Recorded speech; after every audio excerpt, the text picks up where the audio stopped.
ይሄን ነገር ከእውነት አንፃር ብቻ ነው የምናገረው እንጂ ታየ ምናምን ይለወጣል ወይ ደግሞ ለነገር አመጣለሁ ወይ ደግሞ ታየ ላይ ዘመቻ አስነሳለሁ ምናምን ብያለሁ።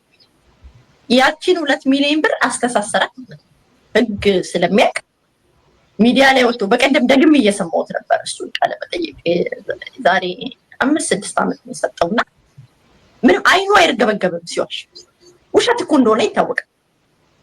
ግን ውሸት ነው እንዴት አወቅሽ ቤቴ? ብር አለመጥፋቱ ብር አንደኛ ይዞ አይዞርም። በዛ ላይ እዛ አካባቢ ላይ ሰርክሉ አካባቢ ላይ ይታወቃል፣ ይወራል ነው ሁሉም እኮ ያውቃል።